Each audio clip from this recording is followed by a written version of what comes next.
I leaned against the counter of the gas station, watching the minutes crawl by on the ancient wall clock above the coffee maker. 3 nights into my new job, and the silence of rural South Dakota at night was getting to me. 20 miles from anything resembling civilization, Highway 14 stretched empty in both directions, a ribbon of black cutting through nowhere. The fluorescent lights buzzed overhead, casting that sickly glow that made everything look worse than it actually was. My reflection in the glass door looked haunted already, eyes sunken from adjusting to night shifts, my gas station vest hanging loose over my t-shirt. "These are non-negotiable," Rebecca had told me during orientation, sliding a handwritten list across the counter. Not guidelines, not suggestions. Rules for survival. Rebecca Palmer was the day manager, a woman who'd clearly seen too many years of retail. The lines on her face told stories of customer complaints and overnight shifts. When she spoke about the rules, her expression turned deadly serious, which seemed ridiculous for a gas station job. I picked up the paper and read through it again now, smirking at how dramatic it all seemed. 1. No fuel sales between 2 to 4 a.m. Lock the pumps. 2. Never let the dog inside, no matter how much it begs. 3. Serve the man in the blue suit quickly and without conversation. 4. Never look at the back wall after midnight. 5. Do not answer or acknowledge the payphones. "Is this some kind of hazing ritual?" I'd asked Rebecca. "Scare the new guy?" She hadn't smiled. "I need verbal confirmation that you understand each rule, Thomas." "I understand," I'd said, trying not to roll my eyes. No gas at weird hours, no pets allowed, special treatment for fancy customers. Don't stare at walls. Ignore obsolete technology. Got it. "This isn't a joke," she'd said, her voice dropping to a near whisper. "People who break these rules don't come back for their next shift." I'd nodded along, assuming it was all part of some elaborate prank on the new guy. Small towns had weird traditions, and I figured this was just their way of making the job seem more interesting than it was. For the first 2 nights, I'd played along. The overnight shift at a rural gas station was boring enough that I welcomed any kind of mystery to keep me awake. I'd even made a game of it, staring at the back wall just before midnight, then dramatically turning away when the clock struck 12. Nothing happened, of course. The 3rd night started like the others. I arrived at 10, and Rebecca spent 15 minutes going through the handover. Cash register balanced, coffee fresh. Hot dogs rotating slowly on their heated rollers. She asked me, as she had every night, if I had any questions about the rules. "All good," I assured her, though I'm starting to think the blue suit guy is standing us up. Rebecca didn't laugh. "You'll meet him eventually, everyone does." She grabbed her purse and headed for the door.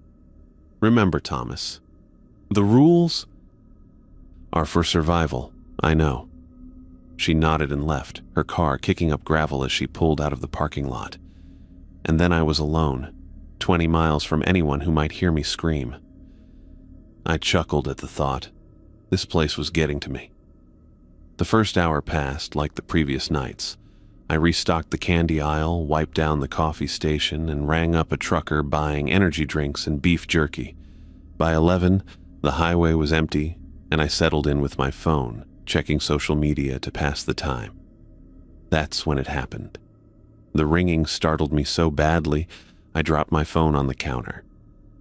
The sound came from the back corner of the store, where 2 payphones hung on the wall next to the bathrooms. I'd noticed them before. Relics from another era, their silver cords frayed and yellowed with age. The ringing continued, insistent and jarring in the quiet store. I stood frozen behind the counter, remembering Rebecca's voice.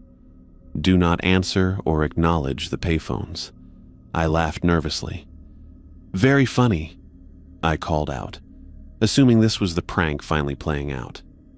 Maybe Rebecca was outside with her cell phone, calling the payphone somehow. Or maybe David, the morning guy, had set up some kind of timer to freak me out. The ringing continued, unabated. I walked toward the beverage coolers, pretending to check stock while keeping an eye on the phones. They looked exactly as they had before, outdated and neglected. But one of the receivers was vibrating slightly with each ring. "Those things actually work?" I'd asked Rebecca during my first shift tour. "They haven't been connected for years," she'd said firmly. "The phone company removed the lines in 2015. If you hear them ring, refer to Rule 5. The ringing persisted, and I checked the time, 11:07 p.m. I tried to ignore it, moving to the magazine rack to reorganize the outdated publications nobody ever bought, but the sound grated on my nerves, like fingernails on a chalkboard. After 10 minutes, I was gritting my teeth. "This isn't funny anymore," I called out, louder this time. No response except the continued ringing. I looked out the windows at the empty parking lot. No cars hiding in the shadows, no sign of Rebecca or anyone else who might be pulling a prank. The cameras. I suddenly remembered the security system. I went behind the counter and checked the monitor that showed feeds from the 4 cameras positioned around the store. The parking lot was empty. The aisles were empty. The back corner showed the payphones ringing away with no one nearby. I felt a chill run down my arms. This was either an elaborate prank or... No. I refused to consider any other explanation. Gas stations in the middle of nowhere didn't have ghost phones or whatever this was supposed to be. I decided to check the phones. Rule or no rule, I needed to see what was happening. I approached slowly, watching the vibrating receiver. Up close, I could see a thick layer of dust on both phones, undisturbed except where the vibration had created small clear patches. My hand hovered near the receiver. What was the harm in answering? Worst case, I'd hear Rebecca laughing at me for falling for the joke. But something made me hesitate. The air around the phones felt wrong somehow, colder than it should be. And looking at them up close, I noticed something I hadn't seen before. Small scratches in the metal around the coin slots, as if something with claws had been trying to get in. I backed away, the rule suddenly feeling less like a joke and more like a warning. The phones rang for exactly 30 minutes, stopping abruptly at 11:30. The sudden silence felt almost as jarring as the ringing had been. I stood in the middle of the store, listening to the hum of the refrigerators and my own breathing. I felt watched, not by the security cameras, by something else. My eyes darted to the back wall with its employee schedule and faded safety posters. Nothing unusual there, but I couldn't shake the feeling that something was looking back at me. The rest of my shift passed with agonizing slowness. I kept glancing at the payphones, half expecting them to start ringing again. They remained silent, ordinary pieces of outdated technology gathering dust in a forgotten corner. By the time dawn approached, I'd almost convinced myself that I'd imagined the whole thing, or that it had been some kind of electrical malfunction. Almost. David Rodriguez arrived at 6, his truck pulling into the gravel lot as the sky lightened. He was in his early 30s, with perpetual stubble and tired eyes that suggested he understood the toll of working retail. "How was the night shift?" he asked, hanging his jacket on the hook behind the counter. "Quiet," I said, then added, "except for the payphones. They rang for half an hour straight." David's reaction was immediate and disturbing. His face drained of color, and he stopped midway through entering his employee code into the register. "You didn't answer them, did you?" His voice was tight, barely above a whisper. "No," I said, watching his face carefully. "Rule 5, right?" Relief washed over him. "Good. That's good." He turned back to the register, punching in the rest of his code with slightly shaky fingers. "So, what's the deal with the phones?" I pressed. "Rebecca said they're disconnected." "They are." David busied himself with counting the register, not meeting my eyes. "Then how—" "Look, Thomas," he cut me off, finally looking up. "The rules exist for a reason. That's all you need to know. But trust me, you don't want explanations." His tone left no room for argument. "Just follow the rules, okay? All of them." He turned away, starting the coffee maker for the morning rush. The conversation was clearly over. I gathered my things, puzzled and unsettled by his reaction. It confirmed what I'd started to suspect during those 30 minutes of ringing. There was something fundamentally wrong with this place. The rules weren't a joke or a hazing ritual. They meant something. As I walked to my car, I looked back at the gas station. In the early morning light, it looked perfectly ordinary, just a shabby convenience store on a lonely stretch of highway. But now I knew better. Behind its fluorescent-lit windows, something strange was happening, and I had somehow become part of it. I pulled into the gravel lot of the gas station for my 4th night shift, cutting the engine and sitting in silence for a moment. David's reaction to the phone incident kept replaying in my mind. The color had drained from his face so quickly, his hands shaking as he'd asked if I'd answered the call. Whatever was happening here, it wasn't a joke. The fluorescent lights inside cast their sickly glow through the windows, making the empty store look even more isolated against the pitch-black South Dakota night. I grabbed my lunch from the passenger seat and headed inside, the gravel crunching under my boots. Rebecca was waiting behind the counter, organizing receipts. She looked up when the door chimed. "Right on time," she said, sliding the cash drawer shut. "Any questions about last night?" I hesitated. The payphones rang. Her expression didn't change. "And you followed Rule 5? "Yeah, I didn't answer them." She nodded, seemingly satisfied. "Good. The drawers counted. Coffee's fresh. The hot case is stocked and set to turn off at 2. She grabbed her purse from under the counter. "Anything else?" I wanted to ask about the phones, why they rang when they weren't connected, why David had looked so terrified. But something in her business-like demeanor stopped me. Instead, I shook my head. "All good." Rebecca paused at the door. "Remember to lock the pumps at 1:45, not a minute later." "Got it." After she left, I settled in for another long night. The first few hours passed slowly. I had 2 customers before midnight, a local farmer buying cigarettes and a trucker filling his thermos with coffee. After they left, the highway fell silent again. I kept glancing at the payphones, but they remained quiet. My eyes also drifted to the back wall occasionally, remembering Rule 4, never look at the back wall after midnight. Such a strange, specific rule. What could possibly be dangerous about a wall? The hours ticked by. I cleaned the coffee station, mopped the floors, and reorganized the candy aisle for the 2nd time in 2 days. Anything to keep busy.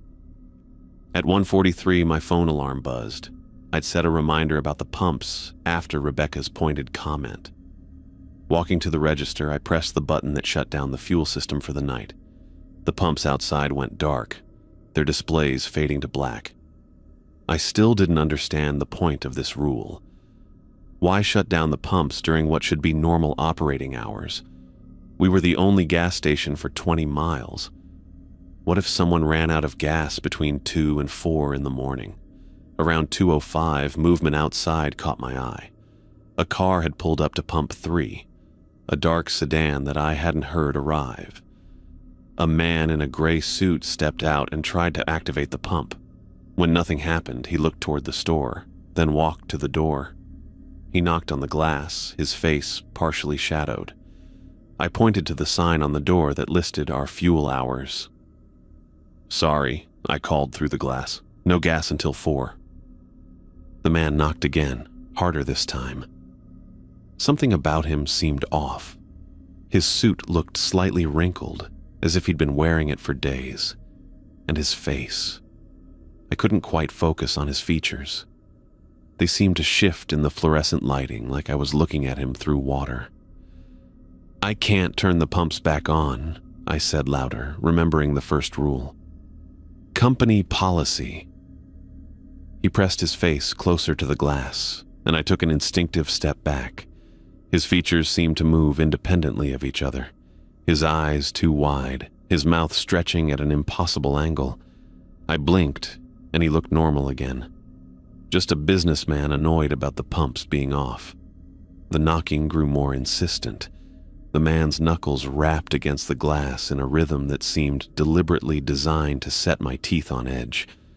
I turned away, pretending to busy myself with the register. The knocking continued, growing louder and more aggressive with each passing minute. When I glanced back, the man was still there, but now his hand was flat against the glass, fingers splayed wide. His fingers looked too long, the joints bent at unnatural angles. I swallowed hard, remembering David's face when I'd mentioned the phones. This had to be connected to the rules somehow. The man in the gray suit wasn't just an annoyed customer. He was something else entirely. The knocking turned to pounding, hard enough that I worried the glass might crack. I moved to the back of the store, putting distance between myself and the door. From there, I could see the man's whole body pressed against the glass, his suit now looking oddly loose, as if it were several sizes too big. For nearly 2 hours, the pounding continued. I stayed away from the windows, trying to focus on restocking shelves with shaking hands. Every few minutes, I checked the security cameras. The man remained at the door, sometimes pounding, sometimes just standing perfectly still with his face pressed against the glass. The stillness was somehow worse than the pounding. At exactly 4 o'clock, the pounding stopped. The sudden silence was jarring after the constant noise. I cautiously approached the front, looking at the security monitor first. The screen showed an empty parking lot. The man was gone. I walked to the door and peered outside. The sedan was nowhere to be seen. The gravel where he had stood showed no footprints, no sign that anyone had been there at all. I hurried to the register and reactivated the pumps, my hands still trembling. For the next hour, I jumped at every small noise, the refrigerator cycling on, the ice machine dropping a fresh batch, the building settling. I kept expecting the man to reappear, but the parking lot remained empty until 5 o'clock. I was wiping down the coffee counter when a soft scratching sound came from the front door. Looking up, I saw an old German shepherd standing outside, its paws against the glass. The dog looked thin, its ribs visible through its dull coat. It whined, a high, desperate sound that carried through the glass. Rule 2 flashed in my mind. Never let the dog inside, no matter how much it begs. The dog scratched at the door again, its eyes fixed on me. It looked so pitiful, clearly hungry, possibly lost or abandoned. My first instinct was to grab some of the hot dogs from the roller grill and take them outside for it. But Rebecca's words echoed in my head. The rules are for survival, not guidelines or suggestions. Survival. The dog whined again, louder this time. It paced back and forth in front of the door, occasionally standing on its hind legs to press its paws against the glass. Its eyes never left mine. I can't, I said out loud, feeling ridiculous talking to a dog through a locked door. I'm sorry. The animal tilted its head, as if it understood my words. Then it sat down directly in front of the door, still staring at me. I turned away, feeling cruel. It was just a dog. What possible harm could come from letting it inside, or at least feeding it? But then I remembered the man in the gray suit, how his features had seemed to shift and distort. Nothing about this place was normal. The rules existed for a reason, David had said. I decided to trust that. For the remainder of my shift, the dog circled the building, appearing at different windows, scratching at the glass. Sometimes it would disappear for 10 or 15 minutes, then reappear at another door or window. Around 5:30, it began to howl. Long, mournful sounds that made the hair on my arms stand up. The howling continued on and off until the sky began to lighten with the approach of dawn. Each time I heard that sound, I questioned whether I was being heartless or following necessary survival instructions. The dog looked so desperate, so genuinely in need, and yet something kept me from breaking the rule. Maybe it was the memory of David's pale face, or the unnatural way the man in the gray suit had disappeared without a trace. By the time David's truck pulled into the lot at 6, the dog was gone. I watched David walk from his truck to the door, scanning the parking lot for any sign of the German Shepherd.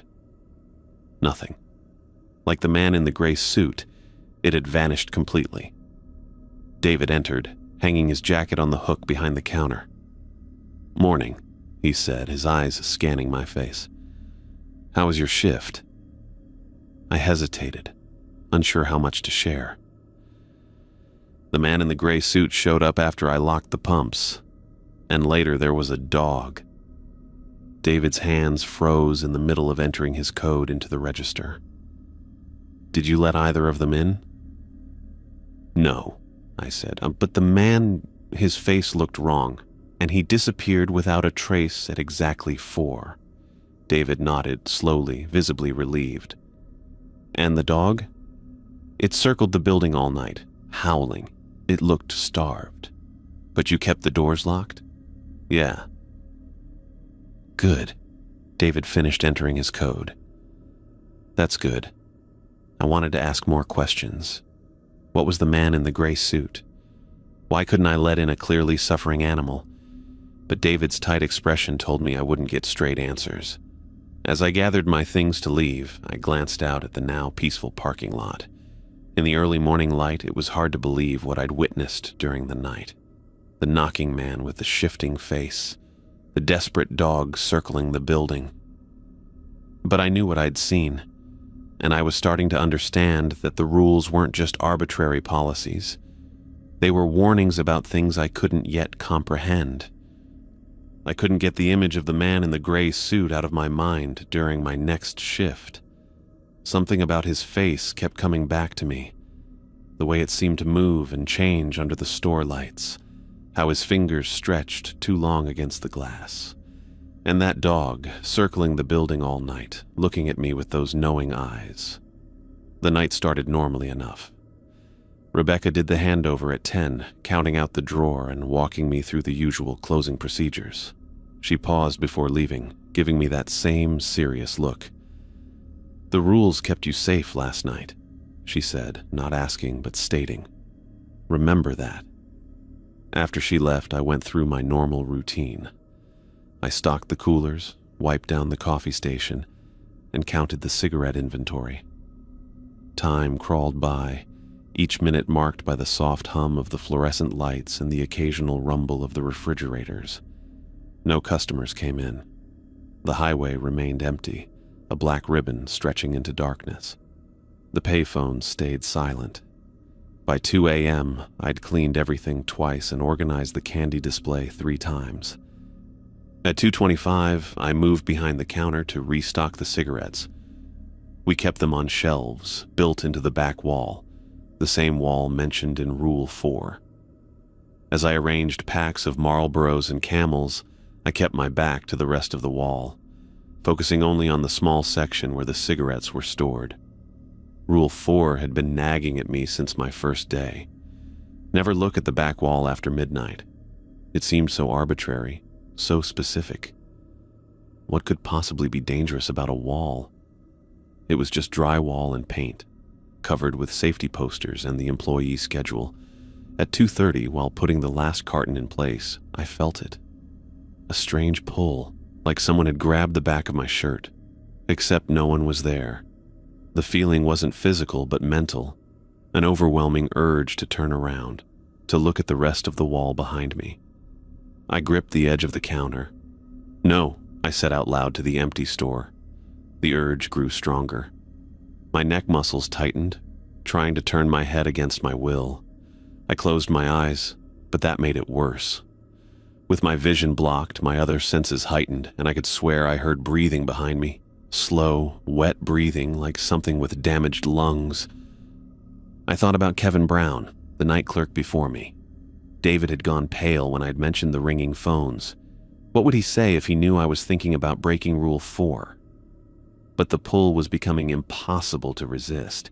It felt like fighting sleep after being awake for days, a basic, primal need that overrode all rational thought.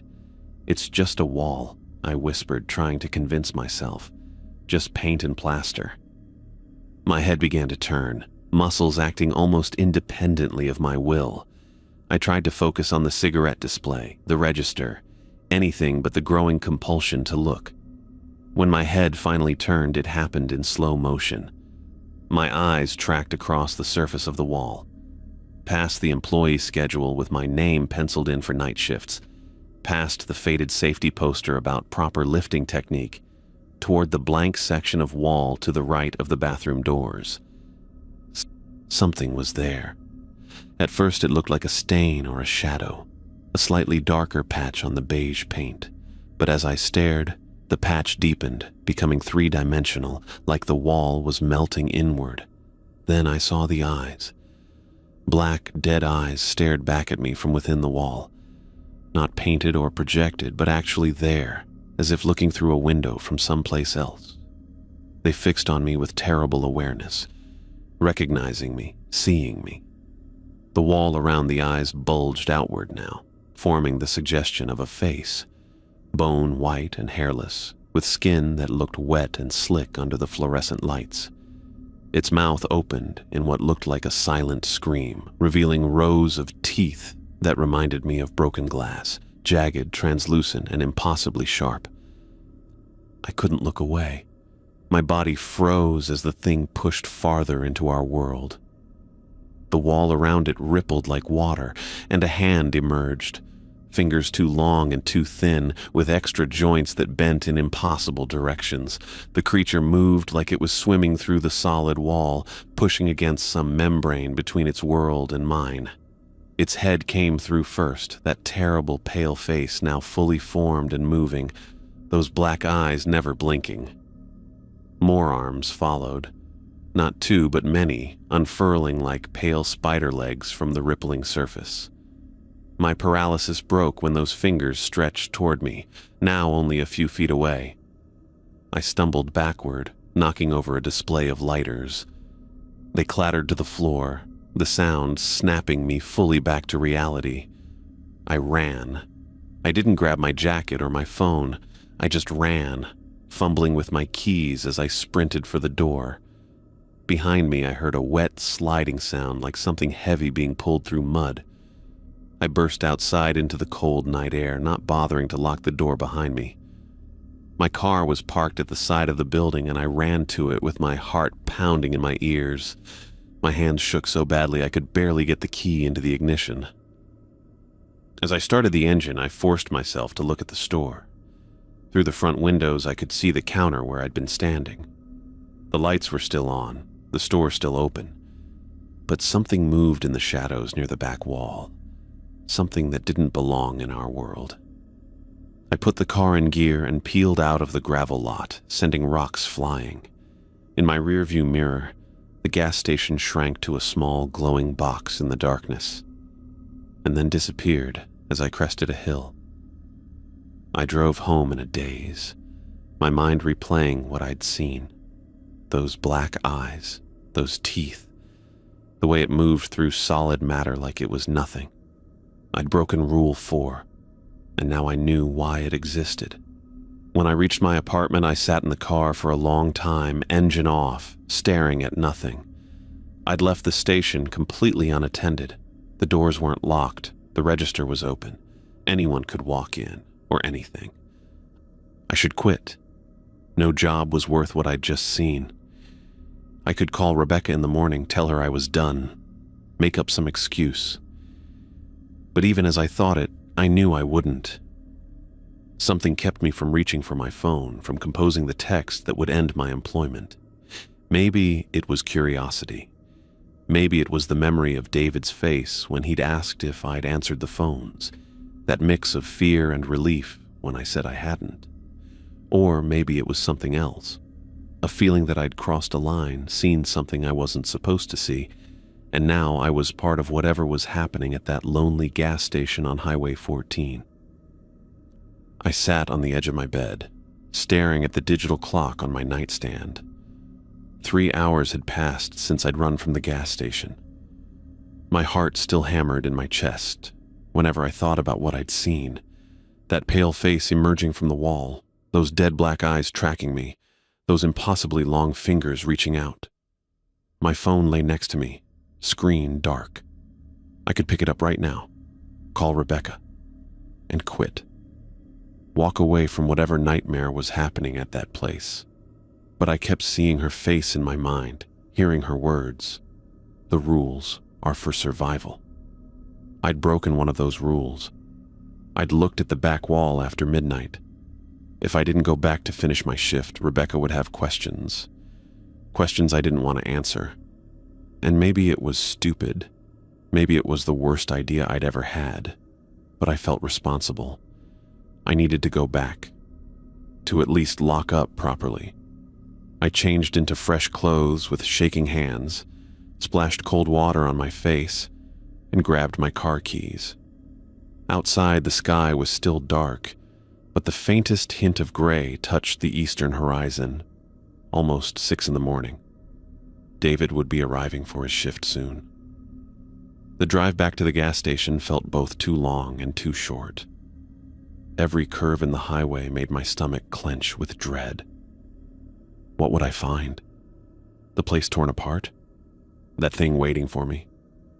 Maybe nothing at all, just an empty store with the lights still on, making me question whether I'd imagined the whole thing. When I finally crested the hill and saw the station in the distance, my foot eased off the gas pedal. From the outside, everything looked normal. The fluorescent lights glowed steadily through the windows. No broken glass, no signs of disturbance. I pulled into the gravel lot and parked, then sat with the engine running for several minutes. Through the windshield, I could see the empty store, looking exactly as it had when I fled. Just a normal gas station in the middle of nowhere. I turned off the engine. The sudden silence pressed in around me. "This is stupid," I whispered to myself. "Just go in, lock up, and wait for David." I got out of the car and approached the door slowly, keys clutched in my sweaty palm. The closer I got, the more my legs wanted to turn and run in the opposite direction. But I forced myself forward, step by step, until I reached the entrance. The door was still unlocked, just as I'd left it. I pushed it open, the familiar chime sounding impossibly loud in the quiet morning. The smell of coffee and cleaning supplies hit me. Normal smells, everyday smells. I stood just inside the doorway, scanning the interior. Everything looked exactly as I'd left it. The display of lighters I'd knocked over still lay scattered on the floor. The cigarette cartons behind the counter remained neatly arranged. The coffee pot sat half full on its warmer, and the back wall, it was just a wall, beige paint, safety posters, the employee schedule with my name penciled in for night shifts. No pale face, no reaching hands, no black, dead eyes watching me. I took a tentative step forward, then another. Nothing happened.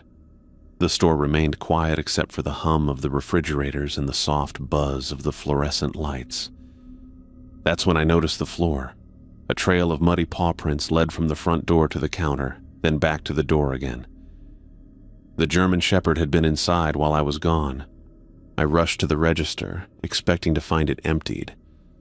But the cash drawer was closed, untouched. I opened it and quickly counted. Every bill was still there, exactly as Rebecca had left it during yesterday's handover.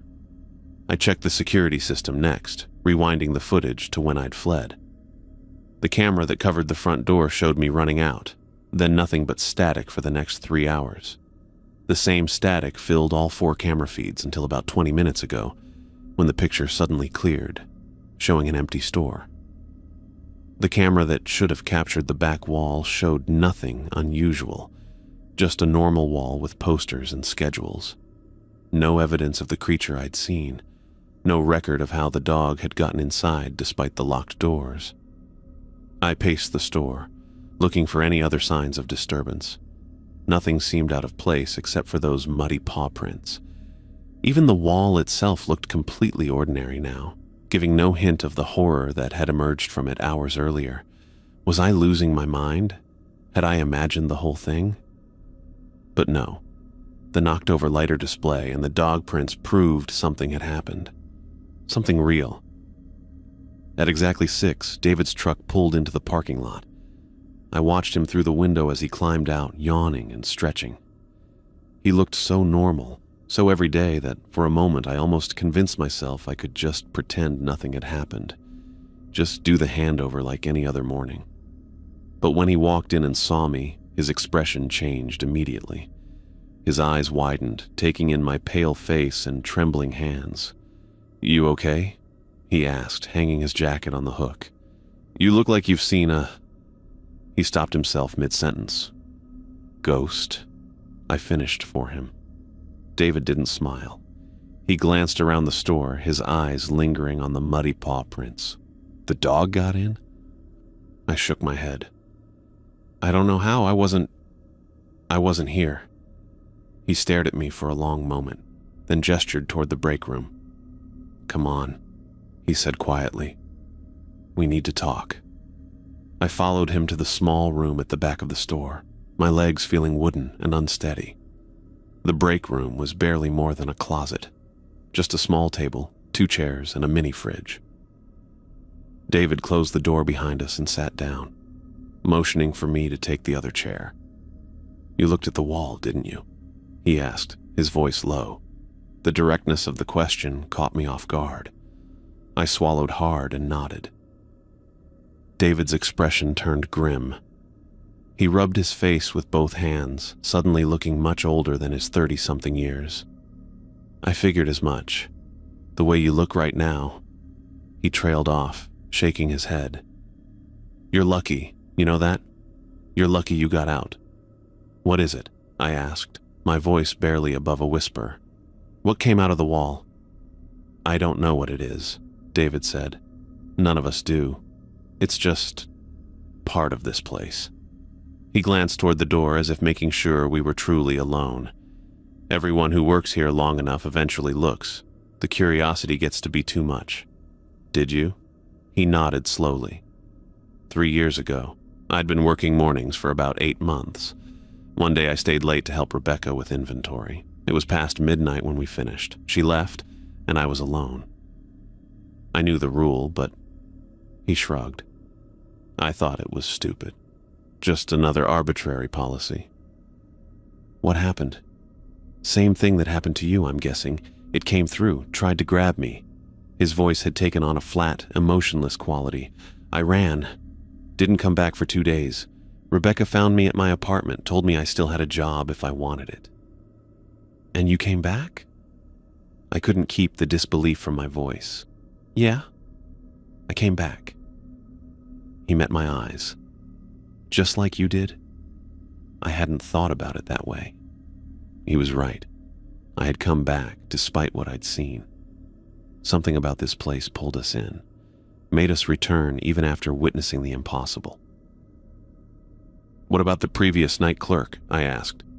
"Kevin something?" "Kevin Brown," David said, his voice dropping even lower. "He looked at the wall 6 months ago, but he didn't get away like we did." A chill ran down my back. "What happened to him?" "Nobody knows for sure. He never came back to work. His car was found abandoned on Highway 14 the next morning, about 5 miles from here. Keys still in the ignition, driver's door open."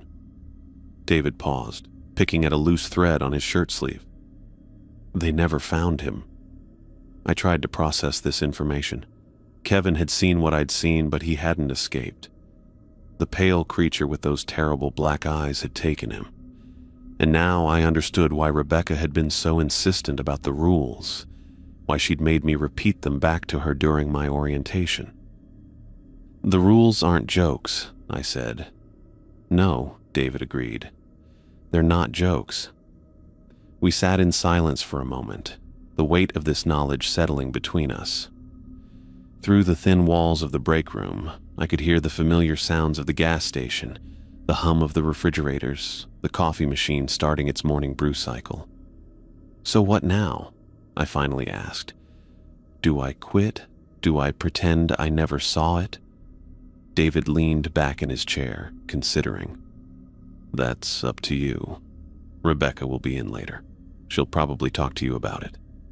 He stood up, signaling the end of our conversation.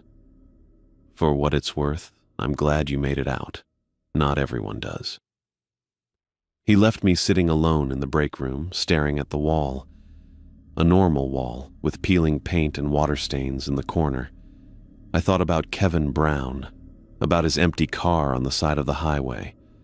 I thought about the rules, written in Rebecca's neat handwriting, rules that I now knew were deadly serious. And I thought about the dog, somehow getting into the locked station while I was gone, leaving those muddy prints on the floor. What had it been looking for? What had it found? I left the gas station that morning with my head spinning. The conversation with David kept replaying in my mind. Kevin Brown's empty car on the highway, the thing in the wall that had reached for both of us, the rules that weren't jokes, but survival instructions. I drove home in a daze, barely seeing the road ahead. My apartment felt too quiet when I got there. I took a long shower, trying to wash away the memory of those black eyes watching me from inside the wall. I told myself I should quit. Any reasonable person would walk away after what I'd seen. But as I lay in bed, staring at the ceiling, I couldn't shake the feeling that I was now part of something bigger than myself. The gas station wasn't just a job anymore. It was something else, something important. David had come back after his encounter. Rebecca had worked there for 15 years. There had to be a reason. By evening, I knew I was going back. I couldn't explain why, even to myself. It was like a hook had been set somewhere deep inside me, pulling me back to that lonely building on Highway 14. This is insane, I said out loud as I got dressed for my shift. My voice sounded strange in the empty apartment. You saw a monster come through a wall. You should be running in the opposite direction. But I wasn't running. I was putting on my uniform vest, checking my pockets for my keys, and heading out the door like it was any other workday. The drive to the station seemed shorter than usual. The sun was setting as I pulled into the gravel lot, painting the sky in shades of orange and purple. From the outside, the place looked completely normal.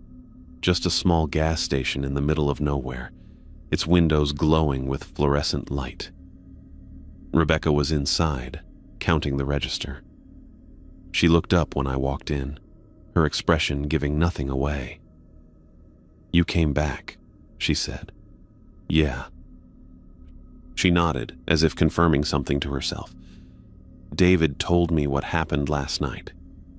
I waited for more. Questions, reprimands, maybe even firing me, but she just went back to counting bills. When she finished, she closed the register and made a note on her clipboard. The first time is always the hardest, she said finally. Seeing what's behind the veil. Most people can't handle it. Did you look? I asked. At the wall? Rebecca's eyes met mine. We all look eventually. The smart ones run away after. The rest of us... She shrugged. We come back, like you did.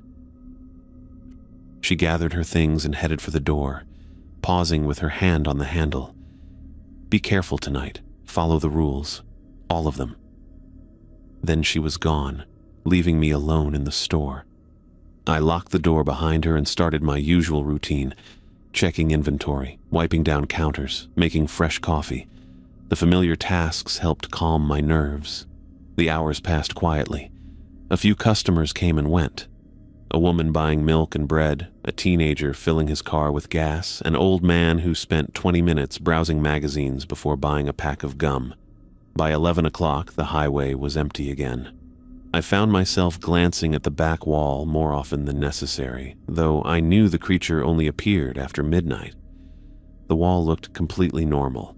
Just beige paint, safety posters, and the employee schedule. At 11:25, I was organizing the candy display when headlights swept across the front windows. A sleek black car pulled up to the front of the store rather than the gas pumps. The engine shut off, and a man stepped out. Even from a distance, I could tell this wasn't an ordinary customer. He wore a blue suit, not navy or dark blue, but a vibrant, almost electric blue that seemed to catch the light in unusual ways. His movements were precise as he walked to the door, each step measured and deliberate. My heart rate picked up. Rule 3. When the man in the blue suit comes in, serve him quickly and don't try to make conversation. The bell chimed as he entered. Up close, his suit looked even more striking, perfectly pressed without a single wrinkle, the fabric catching the fluorescent light with an almost metallic sheen. His face was unremarkable. Neither handsome nor ugly, neither young nor old. It was the kind of face you might forget immediately after seeing it. He approached the counter with the same measured steps. His shoes made no sound on the linoleum floor. "Black coffee," he said. His voice was clear and calm, with no accent I could place. I turned to the coffee station and grabbed a paper cup. As I poured the coffee, I noticed something odd in the polished surface of the coffee pot. The reflection of the store behind me was clear, but where the man should have been standing, there was nothing, just empty space. My hand trembled slightly as I snapped a lid onto the cup. I turned and placed it on the counter, careful not to make eye contact. $2, I said. He placed exact change on the counter. I put it in the register, still avoiding looking directly at him. He picked up the coffee but didn't drink it. For a long moment, he just stood there, and I could feel his eyes on me even though I was staring intently at the register. "You're doing well, Thomas," he said finally. The sound of my name in his mouth sent a chill through me. I hadn't been wearing a name tag. "The rules," he continued. "They're important, more important than you realize." I looked up then, unable to help myself. His eyes were pale blue, almost colorless, and they held mine with unsettling intensity. "This station sits on a thin spot," he said. "A place where barriers between worlds grow weak. The rules aren't just for your safety. They maintain those barriers." I wanted to ask questions, dozens of them, but Rule 3 was clear about not making conversation. I remained silent. "You've seen what waits on the other side," he said. "What tries to come through. The wall is just one weak point. There are others." He glanced toward the payphones, then back to me. "You're doing important work here, Thomas. More important than you know." He turned and walked to the door, his movements still measured and precise. But at the threshold, he paused and looked back. "The thing from the wall," he said. "It knows your face now. Be careful." Then he was gone, the door closing silently behind him. I watched through the window as he got into his car and drove away, the taillights disappearing into the darkness. I stood frozen behind the counter, replaying his words in my mind. A thin spot. Barriers between worlds. The thing from the wall knows my face now. For the next hour, I moved through my tasks like a sleepwalker. I stocked shelves, cleaned the coffee station, and checked the coolers, all while turning over the blue-suited man's warning in my mind. At 1:45, I locked the pumps as required by Rule 1. From the front window, I watched the last lights on the pumps go dark, leaving only the fluorescent glow of the store to push back against the night. Time crept by. The payphones remained silent. The back wall stayed normal, just paint and posters. But something had changed. The air in the store felt heavier somehow, charged with anticipation. At 2, I was sitting behind the counter when movement outside caught my eye. At first, I thought it was just shadows cast by the building, or maybe headlights from a distant car on the highway. But as I peered through the front windows, I realized what I was seeing. Figures, dozens of them, standing just beyond the reach of the parking lot lights. They were human-shaped, but indistinct, like silhouettes without sources, darker patches against the night. They didn't move. They just stood there, watching the store. Watching me. I remembered the blue-suited man's words about maintaining barriers, about this place sitting on a thin spot between worlds, These figures, whatever they were, couldn't come closer. The rules were keeping them at bay. Cold sweat broke out across my forehead. I moved away from the window, retreating behind the counter. Minutes passed, and when I gathered the courage to look again, the figures were still there, still watching, still waiting. At 2:30, a familiar scratching sound came from the front door. The German Shepherd had returned, its paws dragging against the glass. But this time, instead of begging to be let in, it kept looking over its shoulder, back toward the side of the building. Then it would turn to me, whining urgently. "I can't let you in," I said through the glass. "It's against the rules." The dog barked once, then ran to the side of the building before returning to scratch at the door again. Its behavior was frantic, desperate. That's when I realized it wasn't trying to get in. It was trying to tell me something. I moved to the side window, the one that looked out toward the back of the property. The dog followed on the outside, still whining and glancing behind it. Through the window, I could just make out the rear corner of the building. Something moved there, something pale that caught the faint glow of the security light. My breath caught as I recognized it, the creature from the wall. The same bone-white skin, the same elongated limbs. But now it was outside, moving around the perimeter of the building, trailing those two long fingers against the bricks. It was testing the boundaries, I realized, looking for a way in. The dog barked again, louder this time, still looking between me and the creature. It was warning me. Had it been warning me all along? I backed away from the window, my heart hammering in my chest. The shadow figures beyond the parking lot. The creature circling the building. The man in the blue suits warning about maintaining barriers. This gas station wasn't just a convenience store on a lonely stretch of highway. It was a fortress, a guardhouse, a last line of defense against whatever waited on the other side. And somehow, I had become its guardian. The dog continued to pace outside, its claws clicking against the pavement as it kept watch. The shadow figures remained at the edge of the light, not approaching, but not retreating. And somewhere out of sight, the pale creature continued its circuit of the building, searching for weakness. I stayed behind the counter, watching the clock tick toward morning, understanding for the first time what Rebecca had meant when she said the rules were for survival. Not just my survival, but everyone's. As the first gray light of dawn touched the eastern horizon, I noticed the shadow figures at the edge of the parking lot starting to fade. They didn't move or retreat. They simply became less substantial, like ink dissolving in water, until they were gone altogether. The pale creature that had been circling the building made one final pass, trailing those impossibly long fingers against the brick before slipping away into the darkness behind the dumpsters. The German Shepherd watched it go, then turned to look at me through the glass one last time.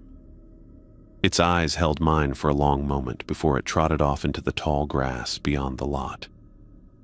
I stood at the window, my legs aching from hours of tension, and watched the darkness give way to morning. The sun wasn't visible yet, but its approach had scattered the night and whatever came with it. For the first time in hours, I took a deep breath. The highway stretched empty in both directions, no headlights breaking the stillness. I made a fresh pot of coffee, more for the familiar comfort of the routine than because I needed the caffeine. My hands shook less now as I measured the grounds and filled the water reservoir.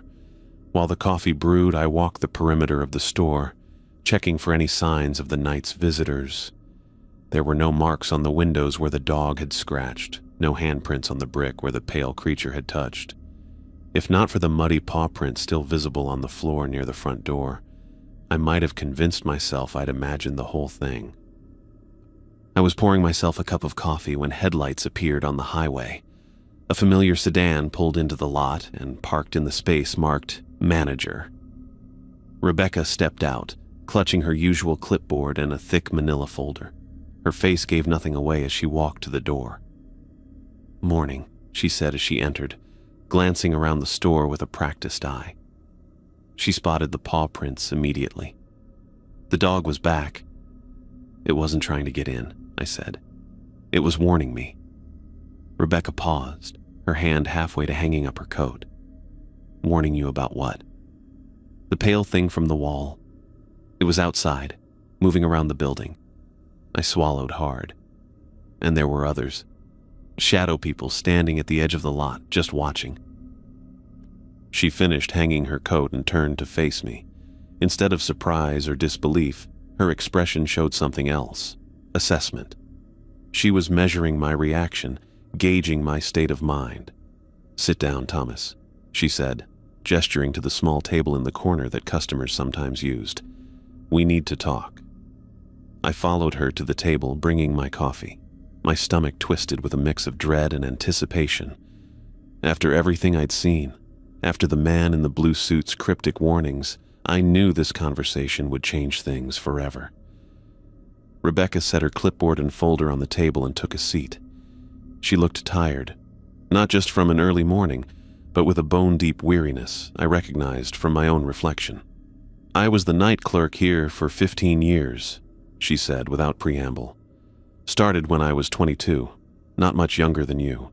Back then, a man named Gerald Wilcox was the manager. He gave me the rules, just like I gave them to you." She opened the manila folder and pulled out a sheet of yellowed paper, sliding it across the table to me.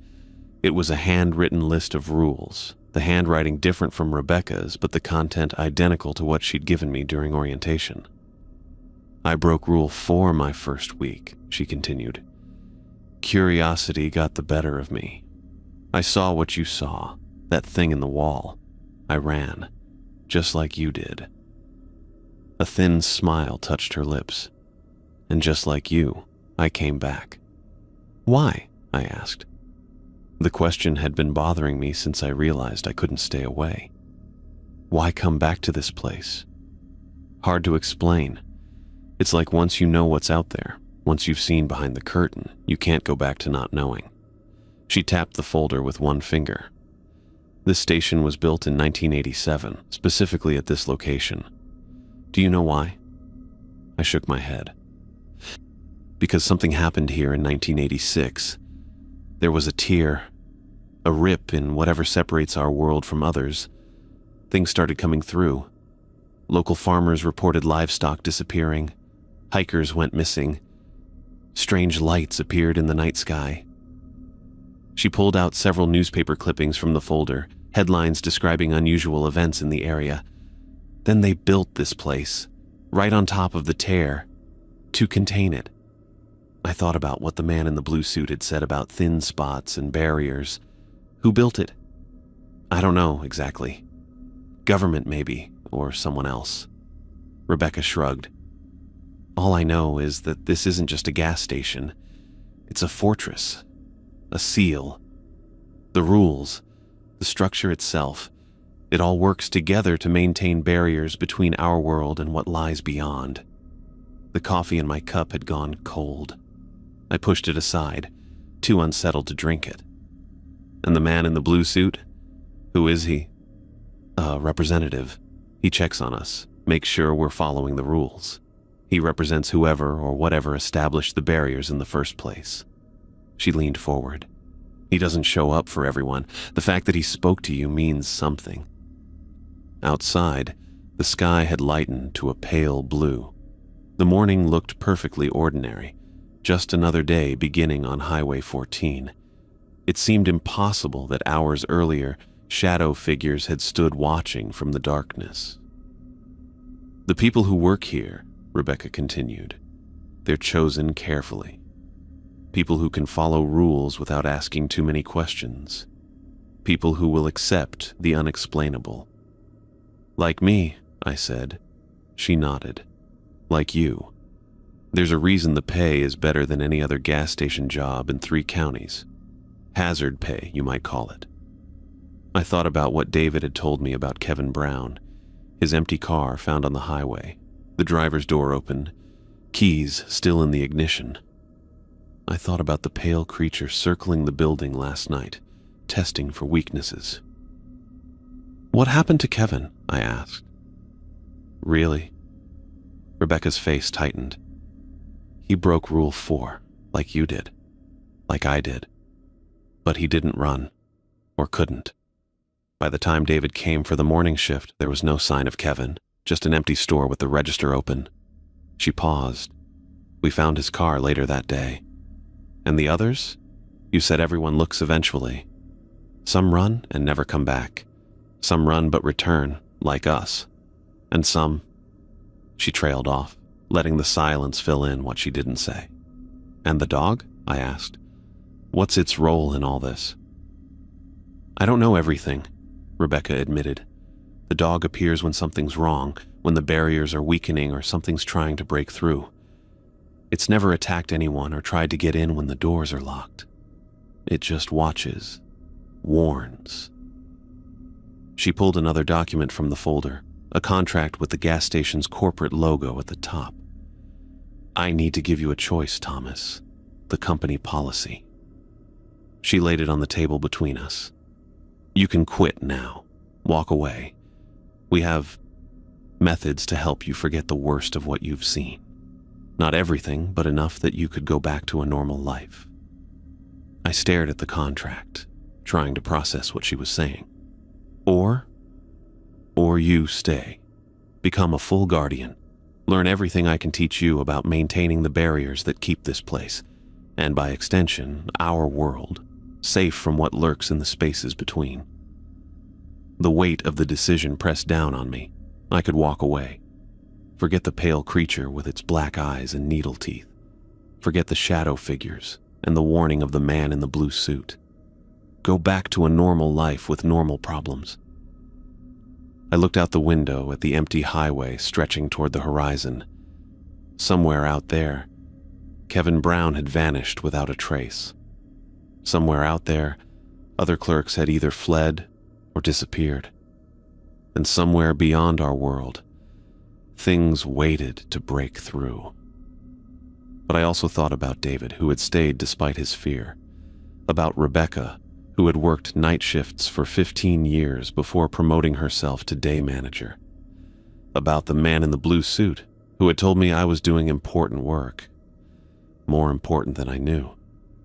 In that moment, looking out at the ordinary morning with its ordinary sunshine, I made my decision to stay and learn everything Rebecca could teach me about maintaining the barriers that kept the world safe from what lurked in the spaces between.